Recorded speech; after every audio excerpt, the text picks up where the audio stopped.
আসসালামু আলাইকুম, স্বাগতম বাংলা স্কুপ সংবাদে। আমি মোহাম্মদ কিবরিয়া আজকের সব আন্তর্জাতিক খবর নিয়ে হাজির হয়েছি। শুরুতেই জানিয়ে দিব সংবাদ শিরোনাম, তারপর বিস্তারিত। গ্রিনল্যান্ড আক্রান্ত হলে আগে গুলি পরে আলাপ, যুক্তরাষ্ট্রকে হুঁশিয়ারি। ট্রাম্পকে ক্ষমতাচ্যুত করার হুঁশিয়ারি আয়াতুল্লাহ খামেনির। জ্বলছে ইরান, প্রাণহানি বেড়ে ৬২, একদিনেই বিপ্লবী গার্ড বাহিনীর ৮ সদস্য নিহত।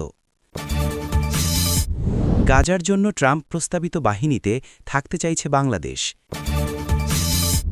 ইসরায়েলের ব্যয়বহুল যুদ্ধ, ২ বছরে নিহত ৮৯১ সেনা, আত্মহত্যা ৩৮ জনের। আসসালামু আলাইকুম, স্বাগতম জানাচ্ছি বাংলা স্কুপ সংবাদে। আমি মোহাম্মদ কিবরিয়া। এতক্ষণ শুনছিলেন সংবাদ শিরোনাম, এবার বিস্তারিত। শুরুতেই আমরা নজর রাখব আন্তর্জাতিক ভূরাজনীতির এক অত্যন্ত চমকপ্রদ এবং উত্তেজনাকর খবরের দিকে, যেখানে মেরু অঞ্চলের বরফ শীতল পরিবেশেও উত্তাপ ছড়িয়ে পড়েছে চরম রাজনৈতিক দ্বন্দ্বে। গ্রিনল্যান্ড নামটি শুনলেই চোখের সামনে ভেসে ওঠে বিশাল বরফের রাজ্য, কিন্তু এই শান্ত দ্বীপটি এখন আন্তর্জাতিক রাজনীতির দাবার বোর্ডে এক বড় ঘুঁটি হয়ে দাঁড়িয়েছে, বিশেষ করে যখন যুক্তরাষ্ট্রের মতো পরাশক্তি এই অঞ্চলের দিকে তাদের কড়া নজর দিয়েছে। সাম্প্রতিক সময়ে গ্রিনল্যান্ডের সার্বভৌমত্ব এবং নিরাপত্তা নিয়ে এমন এক হুঁশিয়ারি উচ্চারিত হয়েছে যা রীতিমতো কূটনৈতিক মহলে শোরগোল ফেলে দিয়েছে, যেখানে স্পষ্টভাবে বলা হয়েছে যে গ্রিনল্যান্ড আক্রান্ত হলে আগে গুলি চালানো হবে এবং আলাপ বা আলোচনা হবে পরে। এই ধরনের কড়া বার্তা সাধারণত খুব চরম মুহূর্ত ছাড়া দেওয়া হয় না, আর এখান থেকেই বোঝা যাচ্ছে যে আর্কটিক বা উত্তর মেরু অঞ্চলের নিয়ন্ত্রণ নিয়ে ভেতরে ভেতরে কতটা তীব্র প্রতিযোগিতা চলছে। আপনারা হয়তো জানেন যে গ্রিনল্যান্ড ডেনমার্কের অধীনস্থ একটি স্বায়ত্তশাসিত অঞ্চল হলেও এর ভৌগোলিক অবস্থান এবং মাটির নিচে লুকিয়ে থাকা অফুরন্ত প্রাকৃতিক সম্পদ, বিশেষ করে বিরল খনিজ পদার্থ বা রেয়ার আর্থ মিনারেলস, একে বিশ্বের শক্তিশালী দেশগুলোর কাছে অত্যন্ত লোভনীয় করে তুলেছে। যুক্তরাষ্ট্রের পক্ষ থেকে অতীতেও এই দ্বীপটি ক্রয়ের বা নিয়ন্ত্রণে নেওয়ার আগ্রহ প্রকাশ করা হয়েছিল, যা তখন আন্তর্জাতিক হাস্যরসের খোরাক হলেও এর পেছনের কৌশলগত গুরুত্বটি কিন্তু মোটেও হাসির বিষয় নয়, কারণ রাশিয়া এবং চীনও এই অঞ্চলে তাদের উপস্থিতি বাড়াতে মরিয়া। এখন প্রশ্ন হল, আগে গুলি পরে আলাপ এই বার্তাটি কাদের উদ্দেশ্যে? বিশ্লেষকরা মনে করছেন এটি মূলত যুক্তরাষ্ট্র বা অন্য যে কোনো বহিঃশক্তির প্রতি একটি স্পষ্ট সিগন্যাল যে গ্রিনল্যান্ডকে কেবল একটি ভূখণ্ড বা সম্পদের খনি হিসেবে ভাবলে চলবে না। এর নিজস্ব সত্তা এবং নিরাপত্তা ব্যবস্থা লঙ্ঘিত হলে তারা সর্বোচ্চ শক্তি প্রয়োগ করতেও পিছপা হবে না। এই ঘটনাটি আমাদের মনে করিয়ে দেয় যে বর্তমান বিশ্বে ছোট অঞ্চলগুলোও তাদের আত্মমর্যাদা রক্ষায় কতটা সোচ্চার হতে পারে। আর্কটিক অঞ্চলে বরফ গলে নতুন নতুন নৌপথ তৈরি হচ্ছে, যা কিনা ভবিষ্যতের বাণিজ্যের জন্য গেম চেঞ্জার হতে পারে, আর তাই এই অঞ্চলের দখল বা প্রভাব বিস্তার নিয়ে আগামী দিনে আমরা হয়তো আরও বড় কোনো সংঘাত বা কূটনৈতিক যুদ্ধ দেখতে পাব। দর্শক, গ্রিনল্যান্ডের এই সাহসী অবস্থান সম্পর্কে আপনার কি মতামত? তারা কি সঠিক সিদ্ধান্ত নিচ্ছে, নাকি এটি বড় শক্তির সাথে অহেতুক বিবাদ? কমেন্ট সেকশনে আপনার মতামত জানাতে ভুলবেন না, আর ভিডিওটি ভালো লাগলে এখনই একটি লাইক দিয়ে আমাদের সাথে থাকুন, কারণ এর পরের খবরে রয়েছে আরও বড় চমক। এবার আমরা দৃষ্টি ফেরাব মধ্যপ্রাচ্যের দিকে, যেখানে রাজনৈতিক উত্তেজনা যেন থামতেই চাইছে না, এবং এবারের খবরটি সরাসরি আঘাত করেছে আন্তর্জাতিক ক্ষমতার শীর্ষবিন্দুতে। ইরানের সর্বোচ্চ ধর্মীয় নেতা আয়াতুল্লাহ আলী খামেনি সরাসরি সাবেক মার্কিন প্রেসিডেন্ট ডোনাল্ড ট্রাম্পকে ক্ষমতাচ্যুত বা রাজনৈতিকভাবে কোণঠাসা করার যে হুঁশিয়ারি দিয়েছেন, তা বিশ্ব রাজনীতিতে নতুন করে আলোচনার ঝড় তুলেছে। এই খবরটি কেবল একটি হুমকি নয়, বরং এটি ইরান এবং যুক্তরাষ্ট্রের দীর্ঘদিনের অমীমাংসিত সংঘাতের একটি গভীর প্রতিফলন, যা গত কয়েক দশক ধরে চলে আসা নিষেধাজ্ঞা, পরমাণু চুক্তি বাতিল এবং সামরিক উত্তেজনারই বহিঃপ্রকাশ। ট্রাম্পের শাসনামলে ইরানের ওপর যে পরিমাণ কঠোর নিষেধাজ্ঞা বা ম্যাক্সিমাম প্রেশার ক্যাম্পেইন চালানো হয়েছিল, এবং বিশেষ করে জেনারেল কাসেম সুলাইমানিকে হত্যার ঘটনাটি ইরান কখনোই ভোলেনি, আর তাই খামেনির এই বক্তব্যকে বিশ্লেষকরা দেখছেন এক ধরনের প্রতিশোধ স্পৃহা এবং রাজনৈতিক কৌশলের অংশ হিসেবে। খামেনি তার বক্তব্যে ইঙ্গিত দিয়েছেন যে ট্রাম্পের মতো নেতৃত্ব কেবল যুক্তরাষ্ট্রের জন্যই নয়, বরং সমগ্র বিশ্বের শান্তি ও স্থিতিশীলতার জন্য হুমকি, এবং তাকে ক্ষমতার কেন্দ্র থেকে সরিয়ে দেওয়াটা এখন সময়ের দাবি। তবে এখানে একটি সূক্ষ্ম বিষয় বোঝার আছে। ইরান কি সরাসরি যুক্তরাষ্ট্রের অভ্যন্তরীণ নির্বাচনে হস্তক্ষেপ করতে চাইছে, নাকি এটি তাদের নিজস্ব সমর্থকদের চাঙা করার জন্য একটি রাজনৈতিক বুলি? আন্তর্জাতিক সম্পর্ক বিশ্লেষকরা বলছেন ইরান খুব ভালোভাবেই জানে যে যুক্তরাষ্ট্রের অভ্যন্তরীণ রাজনীতিতে সরাসরি প্রভাব ফেলা কঠিন, কিন্তু মধ্যপ্রাচ্যে মার্কিন প্রভাব কমানোর জন্য তারা ট্রাম্প বিরোধী সেন্টিমেন্টকে কাজে লাগাতে চাইছে। এই হুঁশিয়ারির পেছনে আরও একটি বড় কারণ হতে পারে ইরানের বর্তমান অর্থনৈতিক অবস্থা এবং তাদের ওপর চলা আন্তর্জাতিক চাপ, যেখান থেকে জনগণের দৃষ্টি সরাতে হলে বাইরের শত্রুকে বড় করে দেখানোটা সবসময়ই একটি কার্যকর কৌশল। তাছাড়া সামনে যুক্তরাষ্ট্রের নির্বাচন এবং বিশ্বজুড়ে ক্ষমতার পালাবদলের যে হাওয়া বইছে, তাতে ইরানের এই অবস্থান ভবিষ্যতের কূটনৈতিক সমীকরণকে জটিল করে তুলতে পারে। আপনারা যারা নিয়মিত আন্তর্জাতিক খবর রাখেন তারা নিশ্চয়ই জানেন যে ইরান এবং যুক্তরাষ্ট্রের সম্পর্ক অনেকটা সাপে নেউলে সম্পর্কের মতো, যেখানে এক পক্ষ হুঙ্কার দিলে অন্য পক্ষ পাল্টা জবাব দিতে দেরি করে না। এই পরিস্থিতিতে খামেনির এই হুঁশিয়ারি কি কেবল কথার কথা, নাকি এর পেছনে ইরানের কোনো বড় সাইবার বা ইন্টেলিজেন্স পরিকল্পনা আছে, তা সময়ই বলে দেবে। তবে একটা বিষয় নিশ্চিত, এই দুই দেশের রেষারেষি বিশ্ব তেলের বাজার থেকে শুরু করে মধ্যপ্রাচ্যের নিরাপত্তা সব কিছুতেই বড় প্রভাব ফেলবে। বিষয়টি নিয়ে আপনাদের কি ভাবনা? ট্রাম্প কি আবারও ক্ষমতায় ফিরে এসে ইরানের ওপর আরও কঠোর হবেন, নাকি ইরানের এই কৌশল কাজে লাগবে? জানাতে পারেন আমাদের কমেন্ট বক্সে। ইরানের অভ্যন্তরীণ পরিস্থিতি নিয়ে আমাদের পরবর্তী শিরোনামটি অত্যন্ত বেদনাদায়ক এবং উদ্বেগের, কারণ দেশটির ভেতরে এখন জ্বলছে প্রতিবাদের আগুন এবং সেই আগুনে ঝরে যাচ্ছে একের পর এক তাজা প্রাণ। খবরে উঠে এসেছে যে ইরানের চলমান বিক্ষোভে প্রাণহানির সংখ্যা বেড়ে দাঁড়িয়েছে ৬২ জনে এবং পরিস্থিতির ভয়াবহতা এতটাই তীব্র আকার ধারণ করেছে যে একদিনেই দেশটির প্রভাবশালী রেভলিউশনারি গার্ড বাহিনী বা আইআরজিসির ৮ জন সদস্য নিহত হয়েছেন।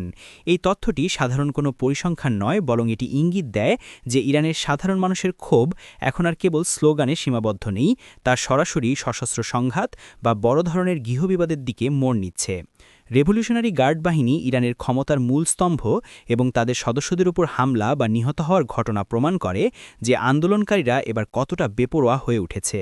সাধারণত ইরানের যে কোনো বিক্ষোভ কঠোর হাতে দমন করা হয় এবং তথ্যের প্রবাহ নিয়ন্ত্রণ করা হয়, কিন্তু এবারের পরিস্থিতি ভিন্ন, কারণ সামাজিক যোগাযোগ মাধ্যম এবং বিভিন্ন সূত্রের মাধ্যমে যে খবরগুলো আসছে তাতে বোঝা যাচ্ছে যে অর্থনৈতিক সংকট, ব্যক্তি স্বাধীনতার অভাব এবং কঠোর ধর্মীয় অনুশাসন মানুষের ধৈর্যের বাঁধ ভেঙে দিয়েছে। ৬২ জন মানুষের মৃত্যু এটি কেবল সংখ্যা নয়, এটি ৬২টি পরিবারের স্বপ্নভঙ্গের গল্প।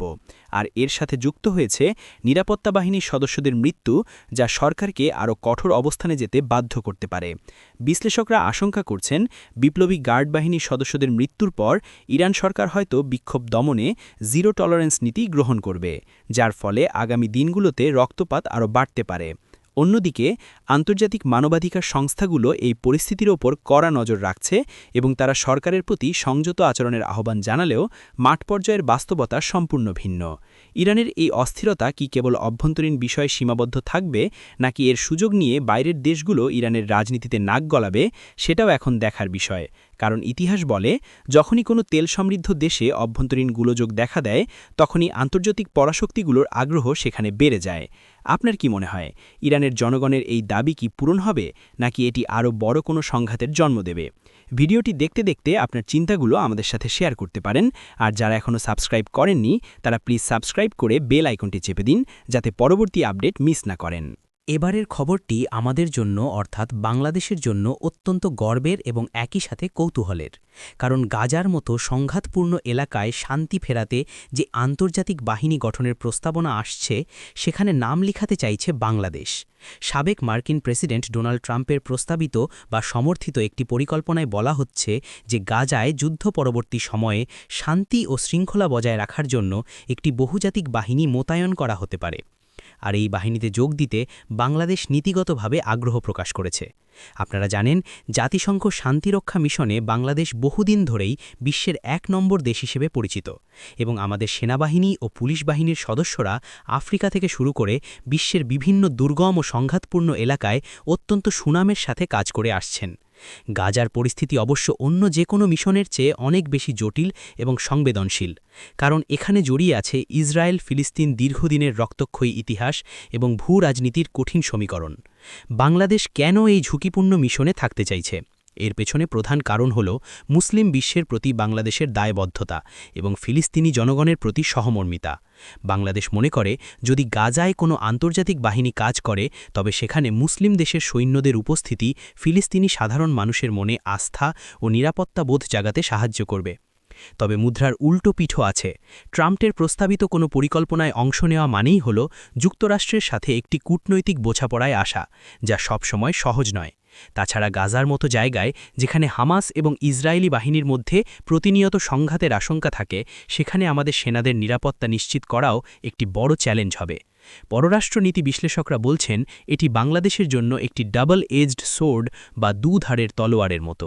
সফল হলে যেমন আন্তর্জাতিক অঙ্গনে মর্যাদা বাড়বে, তেমনি সামান্য ভুল পদক্ষেপে বড় ধরনের কূটনৈতিক বা সামরিক ঝুঁকির মুখে পড়ার সম্ভাবনাও থাকে। তবু শান্তি প্রতিষ্ঠায় বাংলাদেশের এই আগ্রহ প্রমাণ করে যে বিশ্বমঞ্চে আমরা আর পিছিয়ে নেই এবং যে কোনো কঠিন চ্যালেঞ্জ নিতে আমরা প্রস্তুত। আপনারা কি মনে করেন গাজায় বাংলাদেশি সেনা পাঠানো উচিত হবে, নাকি এটি আমাদের জন্য অতিরিক্ত ঝুঁকির কারণ হয়ে দাঁড়াবে? আপনাদের সুচিন্তিত মতামত আমাদের জন্য খুবই গুরুত্বপূর্ণ। সর্বশেষ শিরোনামে আমরা চোখ রাখব ইসরায়েলের দিকে, যেখানে যুদ্ধের ভয়াবহতা কেবল প্রতিপক্ষকেই ধ্বংস করছে না, বরং তাদের নিজেদের সেনাবাহিনীর ওপরও ফেলছে এক অপূরণীয় প্রভাব।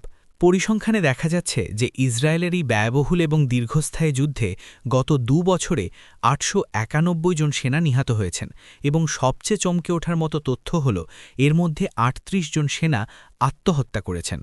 যুদ্ধ মানেই ধ্বংস, মৃত্যু এবং হাহাকার, কিন্তু যখন একটি সুশৃঙ্খল এবং আধুনিক সেনাবাহিনীর সদস্যরা আত্মহননের পথ বেছে নেয়, তখন বুঝতে হবে যে যুদ্ধের মানসিক ট্রমা বা পোস্ট ট্রমাটিক স্ট্রেস ডিসঅর্ডার কতটা গভীরে পৌঁছেছে।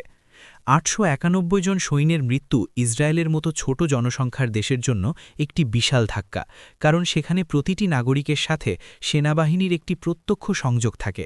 কিন্তু এই শারীরিক মৃত্যুর বাইরেও যে মানসিক মৃত্যুগুলো ঘটছে, অর্থাৎ যারা আত্মহত্যা করছেন, তাদের গল্পগুলো প্রায়শই আড়ালে থেকে যায়। এই সেনারা যুদ্ধের ময়দানে যা দেখেছেন বা যা করতে বাধ্য হয়েছেন, সেই স্মৃতি হয়তো তাদের স্বাভাবিক জীবনে ফিরতে দিচ্ছে না। এই পরিসংখ্যানটি প্রমাণ করে যে যুদ্ধ যত আধুনিকই হোক না কেন, মানুষের মনের ওপর তার প্রভাব আদিম এবং ধ্বংসাত্মক। ইসরায়েলের অর্থনীতিতেও এই যুদ্ধের বিশাল প্রভাব পড়েছে। বিলিয়ন বিলিয়ন ডলার খরচ হচ্ছে অস্ত্র এবং সামরিক অভিযানে, যার ভার শেষ পর্যন্ত সাধারণ করদাতাদেরই বহন করতে হচ্ছে। একদিকে হামাসের সাথে লড়াই, অন্যদিকে হিজবুল্লার হুমকি, সব মিলিয়ে ইসরায়েলি ডিফেন্স ফোর্সেস বা আইডিএফ চরম চাপের মুখে রয়েছে।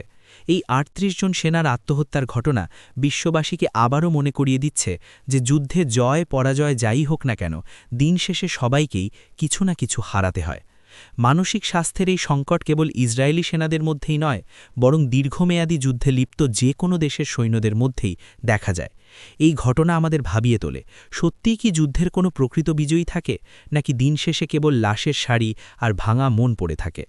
আজকের এই দীর্ঘ আলোচনার মাধ্যমে আমরা চেষ্টা করেছি বিশ্বের বিভিন্ন প্রান্তের এই গুরুত্বপূর্ণ খবরগুলোর গভীরতা আপনাদের সামনে তুলে ধরতে। আশা করি আজকের বিশ্লেষণ আপনাদের ভালো লেগেছে।